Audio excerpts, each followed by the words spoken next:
Before, we have expectations of people, like our friends, family, and our lives. But now I feel like it's changed to demand. We should be able to live how we want to live and make our own choices. But a lot of people feel like other people should be doing what they're doing, regardless of their beliefs, research, mindset, how they live.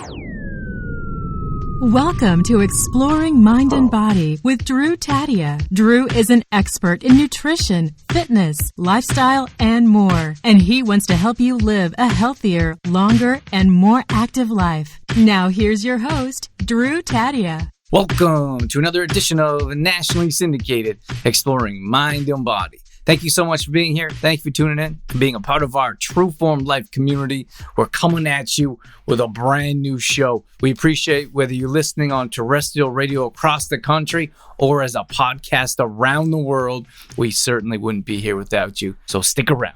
We got all that coming up.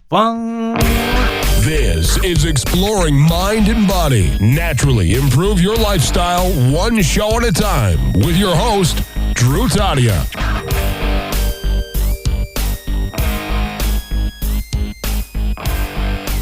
Hey, good morning, everyone. As most of you probably know or have guessed, that we often talk about the things that we're going through in life. So that's why, or a lot of times when we're doing something with the fitness family, if we get a lot of questions in about something in particular, that means a lot of people are going through whatever issue it is. So I thought, why not talk about listening to your body? It's an important subject, and I feel like more of us can listen to our body. So that's what we're going to talk about today. So we are putting together True Form gear, True Form clothing, True Form branded clothing. Some of you saw my True Form hat. We're going to do shirts and t-shirts and hoodies. And right now we're not selling them for profit. It's just at cost. So whatever it costs us, we are I don't know how you say selling. We're collecting the money and then we're getting True Form clothing. Very excited about that. We've been trying to do this for years. Oh my gosh. But anyways, I finally got some help, and I'm not really leading that charge, but it's kind of crazy. And I was actually just reading this article about how, like many of us know, that depression rates are up and anxiety, mental health is a major issue right now. And it's not just, it's not just because of the economic situation right now, but also what I was reading was because of, like when we get excited about something, you have different chemical reactions. Like you have endorphins flowing through your body. So, like people are actually addicted to likes, and we check for likes and like, well, I wonder how many people liked my post or commented or shared. It's very apparent in the business world for sure, because we post and we're like, oh, the more we post, or we should have more of an outreach. And then the more of an outreach, maybe we can get more sales. And then if we have more sales, we can feed ourselves. So it's relevant.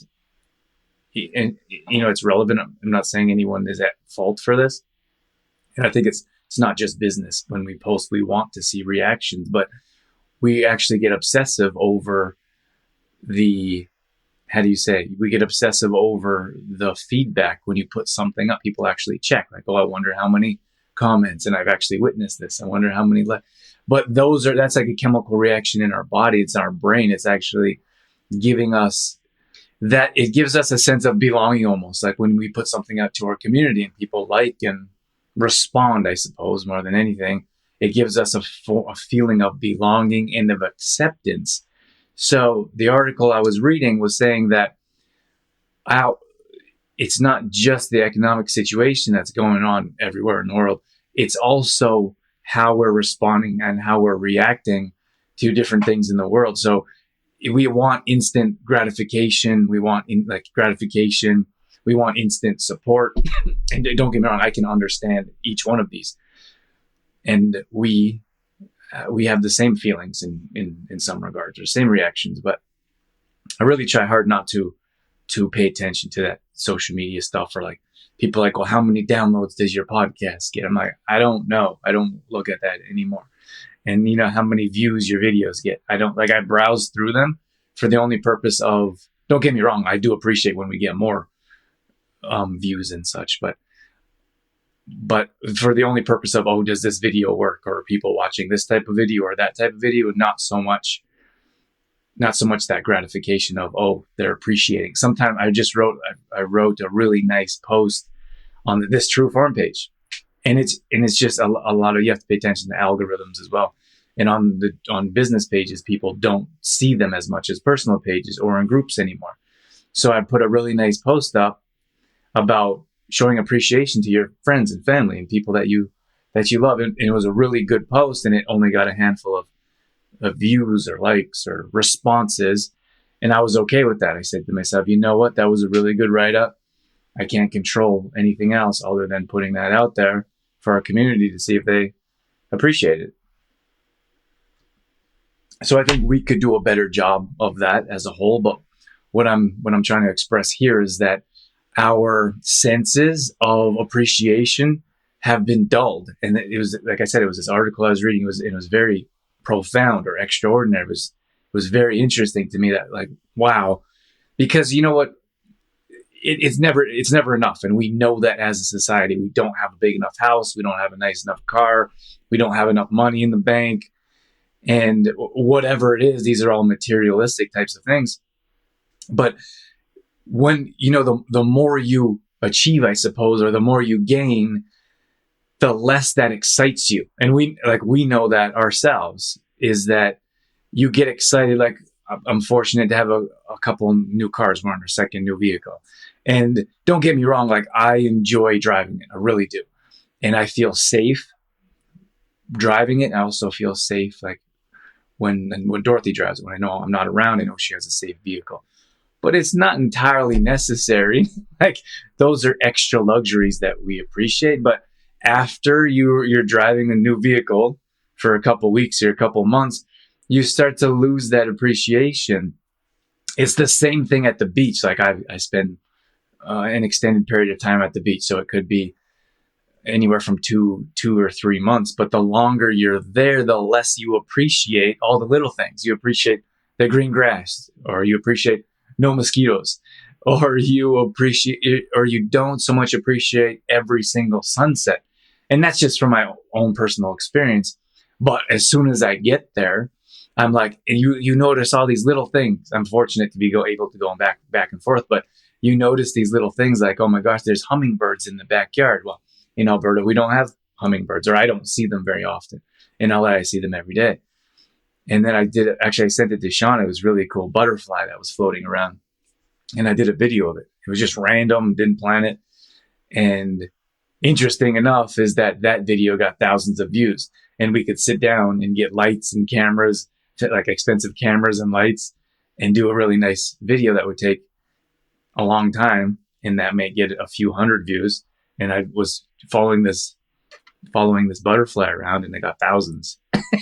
So I guess what I'm saying here is that, you can't, our expectations of what you expect, the article I was reading was saying those dull our senses. So when you expect people to answer right away, well, the more quicker that they answer, the less you start to appreciate that. And now it's just an expectation of, like, if you want something immediately, if you don't get it, we have to, our expectations, or I suppose we're not so excited. When you get new things, but if you always get new things, you stop getting excited.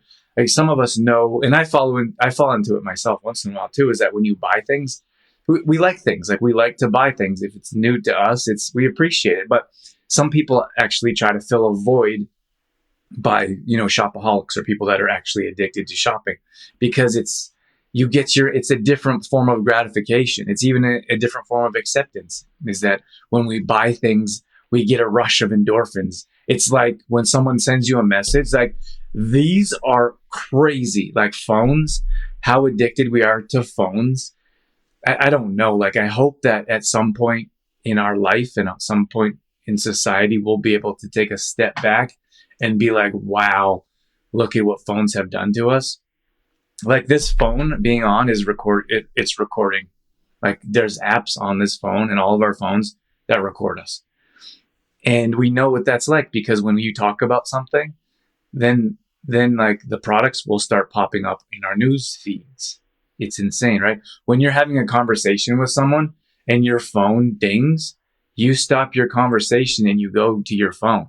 Like, it's insane to me. And don't get me wrong, I've been in the same boat myself and I'm very conscious of it. And I try to stay away from that. I'm just pulling myself up here. And I try to be conscious of that and stay away from it. But you see it at all ages now. Before, you saw it with not high school, but we saw it at the college level. And then it went to like kids. The more kids that had phones, the more addicted they are to it. And now it's like of all ages, our grandparents. Like, I have conversations with some family members, and you'll be talking to them, the phone dings and they'll stop and they'll go over to the phone. It's like we're programmed robots. It's absolutely madness. It really is. But we don't see that. Like, we don't see that from the outside of how addicted we are. But what I'm saying here is it's that gratification. It's that belonging. Like, oh, someone wants to talk to me, or someone wants my attention, or you get a message and all my notifications are off on my phone. But if you get a notification, you're like, oh my God, like, we are looking for that acceptance and that appreciation. And I really feel like it's like a chemical in our brain that's like your endorphins. But what I'm saying is that the more that happens, the less reactive we are. So our senses actually become dull and we stop getting excited. And then the little things in life, like those hummingbirds and that green grass, they stop being exciting and interesting. And we don't stop and smell flowers, literally. And we don't do those little things that make us exciting. And we need bigger things. Like, I got to get a bigger house. And, I had a conversation with someone recently, and they felt they needed a big house. And you might be in here that we've been talking to that we've had this conversation. But I thought, well, why do you need that big house? You may be able to get by or enjoy a small house, and you don't need that. But it's just what we think. It's just normal and natural to be like, maybe we need a bit more in our lives. But then we relate that more to happiness, and it doesn't happen like that. More doesn't equal happiness. You know what I thought was interesting is that most of us know who Elon Musk is. He's the guy who he put electronic technology into vehicles. Like, if you actually think about how crazy that sounds, 50 years ago, I don't know how long Tesla's been around for, but you think about that 100 years ago, for sure, and people would never. It seems to be harder to get excited. So our moods are continually being pressed down because we're always looking for like bigger and larger, and we got to get those endorphins flowing. And it seems like less and less are getting us excited. So we have to appreciate the little things, and we have to understand larger or more doesn't mean more happiness. What I wanted to mention was that Elon Musk, billionaire, he's selling all his homes because he's got homes all over the world. And he's like, don't really use them. Not all that interesting. I don't get enough out of them. Someone else could appreciate them. And he's like, and most of my time is being spent trying to get people to Mars. That's what he said. Like, crazy guy, obviously. Yeah, not crazy, but like incredibly, like someone like that. He said he was thinking about building his own house, like, like something from a movie, something from a sci-fi movie, which he could do. But he said, I thought it was more important to society to try to get people to Mars, more than spending years on this most amazing house that he's probably not going to spend a whole lot of time in anyways. But the thing is, for us, we're like, we have to have a big house. We have to have more things. And then you have someone who's a billionaire that knows what it's like to have all these things, like all these possessions. And he's like, meh. He's selling all his houses and he's renting. He's like, I'm just going to go rent wherever I want. If I want to move there for a month, if I want to move there for a couple of years, I'll rent. And then when I'm done, I don't have a bunch of stuff I need to sell or move. Like, it makes so much sense. But to us, regular people that aren't trying to get people on the moon or on Mars, we're like, we need to have more. More is going to make me happier, but it's not going to make us happier. So one of the things I want to talk about with taking care of your body is our stress levels. But most of us know, and I hear all types of people being like, oh, I took a break from social media. I'm not being on social media right now. Like, there's so much, everyone has different perspectives, different ideas. But It's so interesting to me that, so there's two things. When I feel like everyone should be able to share their perspective and share your opinion. It's called freedom of speech. It's a bit bizarre to me right now that there's been some talk about that being suppressed or not having that ability at all anymore. Again, it's a political angle that I don't really want to discuss right now. But I feel like we should all be able to share our opinions. The thing is, so given that we can, at least right now, share our opinions, there's two things that are things that I want to bring up. A bit mind-boggling to me is that I feel like if you share your opinion and someone doesn't agree with it, that person feels like they have to engage in a post. Like it's almost like morally, I have to share my opinion that goes against their opinion. So that's a bit bizarre to me, is that because of my second point. And my second point is that, and stay with me here, and I'll circle back around why this is detrimental to our health and listening to our body, is that, so if we can share our opinion, which we can now, and you disagree with your post, with someone else's perspective, you don't have to engage. And we see that so much right now, and it's really difficult to not get involved in it and be like, oh my gosh.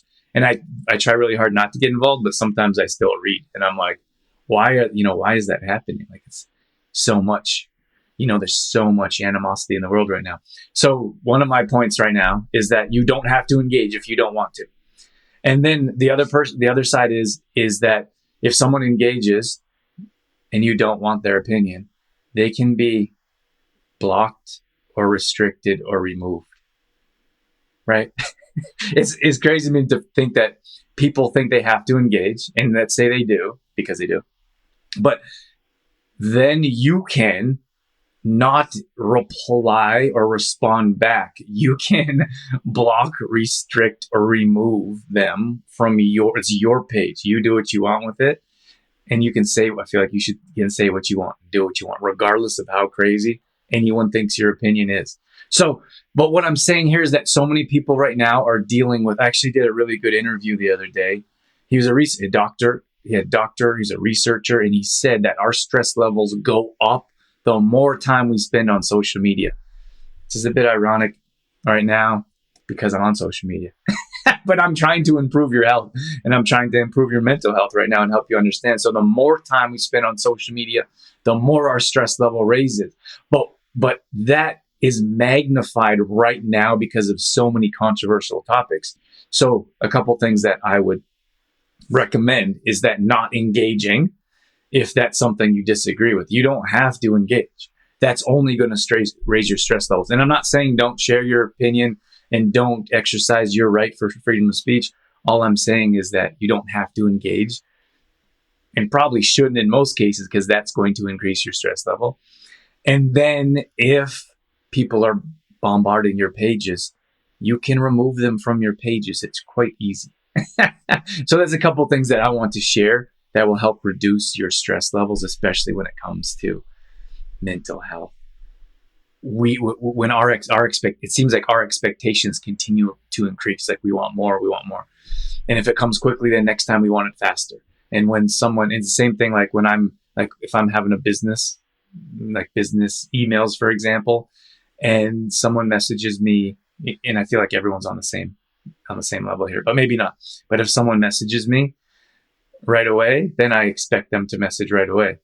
Do you know what I mean? It's the same thing with text messages. When you send a text message, most people expect you to answer right away. And I just feel like that no longer becomes appreciative. It becomes an expectation. And then when your expectations increase, and let's just say in this case, someone gets busy and they don't answer you right away, your expectations are up here. Our expectations aren't met. Then there's disappointment. And then when disappointment comes, we get unsatisfied, and then we get angry, and then you see people leaving negative reviews. But what's interesting is that, like, at least at a business perspective, you could do everything you can to meet deadlines. Like, always meet deadlines. Meet deadline. Let's say it's a year you meet your deadlines, and one time you slip up, or one time you get too busy and you miss the deadline, then that customer is like instantly infuriated, angry, upset, you may lose a customer from that one time, even though you've done such a good job for a long time. And that's not just on my perspective. We had this conversation with a restaurant business owner just the other day. And it was like, they, do the best they can to, even with, well, let's not get into that, but they do the best they can with everything that's going on. And they're able to serve and quality food and on time. And then one time the customer doesn't get what they want. Then they go and complain to the owner, or they go on social media and they vent. So all I'm saying is that there's very small room for error. There's a small margin of error because of our expectations are so high. That's all I'm saying with that. You should be able to post what you want. And if people don't, and if you don't like what someone else is posting, you can unfollow them. You can scroll past the post. Yeah. So it's just a small mental health hack. And like I said, I had this conversation in my podcast, but he was just talking about the research that he found through stress levels increasing. And you don't have to engage if you don't want to. You don't have to continually increase your stress levels, which negatively affects your mental health, especially with everything's going on here. And I feel like that portrays the people as well that want to get away from social media. Like, you don't have to get away from social media if you don't want to. You just stop looking at the things that you don't want to look at, which is challenging without question, but it can be done. Like, the thing is, before it was we have expectations of people, like our friends, family, and our lives. But now I feel like it's changed to demands. Like, we should be able to live how we want to live and make our own choices, I feel. But a lot of people feel like other people should be doing what they're doing, regardless of their beliefs, research, mindset, how they live. So those expectations have now become demands. And I feel like there's more separation in the world, which is challenging. Expectations have now changed to demands. Like, if you want me in your life, you have to do this. If you want to be around me, you have to do this. And those are demands, which makes it very challenging to stay connected with your friends and family, and those are the people that you love in your life. So, to be honest with you, I think if everyone respected everyone's decisions, we would be in a better place. But then I know there's a whole nother perspective that says something entirely different. What's really, when I first started Facebook, I would write and write. And then I was like very, almost like upset because, Facebook was different. This is 10 years ago. Facebook was quite different. But still, you had to write to engage your audience. And the more people would read, the more people would see it, the more likes. Anyway, not that is too exciting, or too interesting, but I would write and I wouldn't get the feedback that I wanted. I wouldn't get the response that I wanted. And it was hard on me. And I would write and then I wouldn't get any action, any feedback. And then I thought to myself, you know what, like, writing for me is enjoyable. And those expectations were unenjoyable. Like, they made the writing experience not enjoyable. So I had to change my mindset. And I said to myself, I'm going to write for me, and I'm going to continue to write for me because it helps me release emotions. It makes me feel better. Sometimes I feel like I have a message to share, and whether that's one person or 100 people, at least that could affect one person or change the perspective of one person, maybe.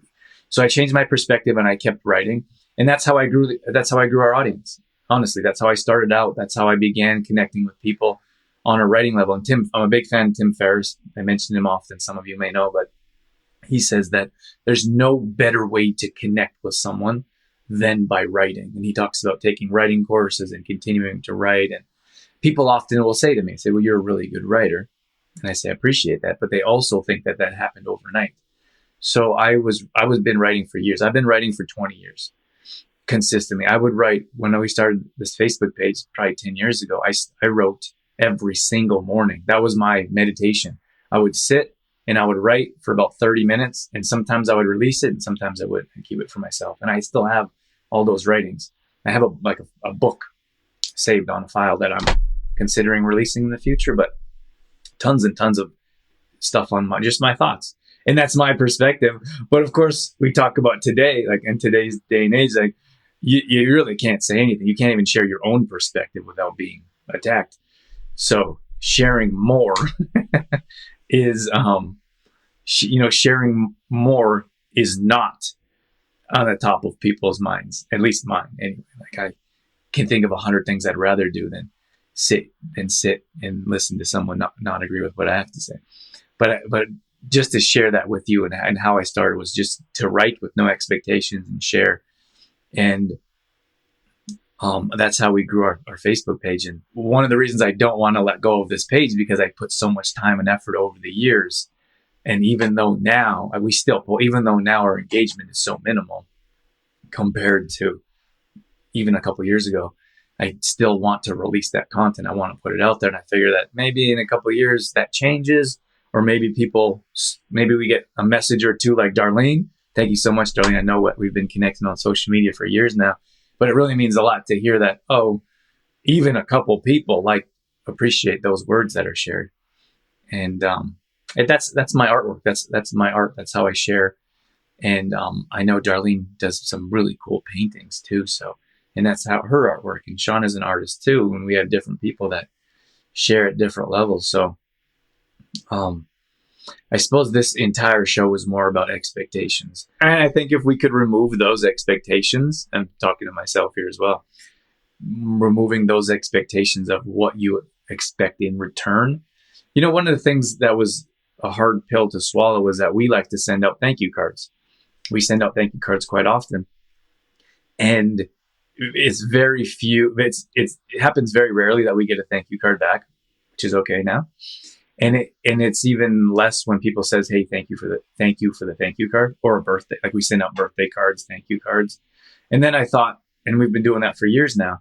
And then I thought to myself, if you're going to do it with an expectation, then don't do it. And if you're going to do it and it's the same thing when I was talking about writing on Facebook is like, don't let that ruin your experience. If you want to write, you write. And if you want to, it's like we have a couple artists that I just mentioned. If you want to do your paintings for yourself and people buy it, great, have no expectations. That will set you up for more success. So when you have, I lost my train of thought, but when you have less expectations, it would, like with the thank you cards, I got my thought back. So we changed our mindset of we give away those thank you cards. We send out birthday cards when we can, without expectations, because if you're going to do something and it's going to make you sad or disappointed, then why are you doing it, right? You do that something for other people to make them feel better, and you don't need anything in response. So now, different mindset. I can write on social media with no expectations. I can send out thank you cards, little gifts, birthday cards, and I don't expect anything in return. And when we do, it's more of a nice surprise. Like, oh my gosh, what a wonderful surprise this is, instead of being like, oh, haven't heard back from those people. All right, everyone, have a wonderful day. Thank you for joining, and we will catch up with you soon. Take care for now. True Form Life. All right, that's going to wrap things up for this edition of Exploring Mind and Body. Once again, thank you so much for being here. Thank you for tuning in and being a part of our True Form Life community. You can always find us on Facebook.com/TrueFormLife. We post up there a couple times a day on our story. We're always trying to bring you more content around living a healthy lifestyle, whether that be nutrition, fitness, lifestyle, and more. We also have free challenges that we do at least once a month. So if you follow us along there, you'll be able to join maybe a plank challenge or a squat challenge, Tabata challenge, whatever it may be. We'd love to have you join us. We're also on Instagram.com/DrewTadia.